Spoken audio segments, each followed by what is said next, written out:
Welcome to The Explainer. In this one, we're going to dig into a specific pathway in the brain that connects two of the most powerful human experiences we have, emotion and memory. So, let's kick things off with a question that really gets to the heart of it. How can a simple memory, like a forgotten song or even just a particular smell, suddenly trigger such a powerful, overwhelming feeling? How are these two things so deeply connected? You know the feeling I'm talking about. It's vivid, it's almost physical. Well, it turns out that connection isn't just some poetic idea. It's a physical pathway, a real anatomical structure that's literally etched into our brains. To get our heads around this, we first have to talk about what a neural circuit even is. And it's pretty simple, really. Just think of it like dedicated wiring in your brain. It's a group of neurons that are all connected in a specific sequence, and they're designed to do one particular job, whether that's kicking a ball or, as we're about to see, feeling an emotion. All right, so let's get right into it and introduce the star of today's show, the Papez Circuit. This is the anatomical loop that, for a long time, was believed to be the absolute center of our emotional life. Now, you got to remember, this is way back in 1937. We didn't have any fancy brain scans or anything like that.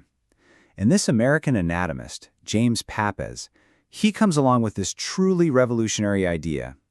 He suggested that emotion wasn't just some vague, fuzzy feeling, but that it was the product of a specific identifiable circuit in the brain. And this is how he put it, which is just brilliant.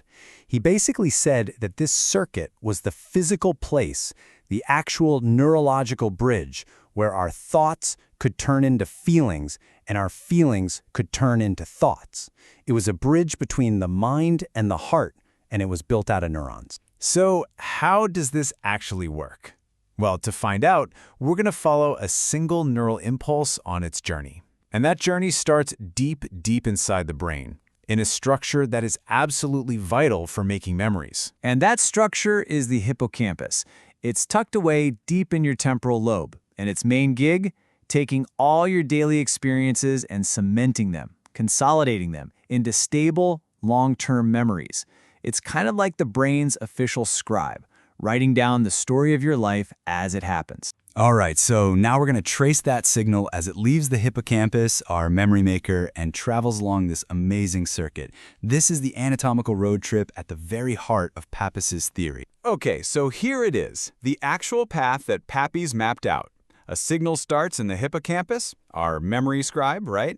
From there, it journeys through a few key relay stations. It's sent to the thalamus, which is kind of like the brain's main switchboard, and then on to the cingulate gyrus. Now this is where the emotion gets tagged on. But here's the kicker. The signal then loops right back to where it started, back to the hippocampus, all set to run the circuit again. So, you might be wondering, what's the point of this loop? Why go in a circle? Well, it's not just a one-and-done signal. That circular design, that's the whole secret to how we create emotional memories. Yeah, this constant looping, this reverberation, that's the magic right there. Every single time that signal whips around the circuit, the link between the memory and the emotion gets stronger. It's literally how a totally neutral event can become something you cherish, or something that's painful. And there's a name for this. It's called a reverberating circuit. The signal just keeps firing around and around, and that keeps the information active just long enough for the brain to go, okay, this is important, and lock it in as a stable long-term memory. The emotion basically gets baked right into the memory with every single pass. And look, this isn't just some abstract theory from a textbook. The real importance, the gravity of this circuit, it becomes incredibly, starkly clear when you see what happens if it breaks. And the consequences in the real world, they're profound. You damage the hippocampus, you might not be able to form any new memories. If the mammillary bodies get hit, like in conditions such as Korsakoff syndrome, you see these severe memory problems. And if the cingulate gyrus is damaged, that can lead to things like apathy or your emotions just going haywire. Every single piece of this circuit has a job, and it's a critical one. Now, it's really important to get this next point right about the type of amnesia we're talking about. When the Papez circuit is damaged, especially the hippocampus, it usually causes what we call anterograde amnesia. So what does that mean? It means a person can remember their past, their childhood, everything up to the injury perfectly fine, but they can't make new memories. The present just doesn't stick. And that really hammers home the circuit's specific role in memory formation, not just storing the old ones. So when you boil it all down, the Papez circuit isn't just a bunch of brain wiring. It's a foundational system for how we learn from what happens to us, how we build our own personal story, that continuous sense of me that makes us who we are. And that just leaves us with this really fascinating final thought. I mean, look, our understanding of the brain's emotional center, the limbic system, has definitely evolved. We know it's way more complex than just this one circuit now. But that core idea, it still holds up beautifully. The Papez circuit is this perfect example of a loop for emotional memory.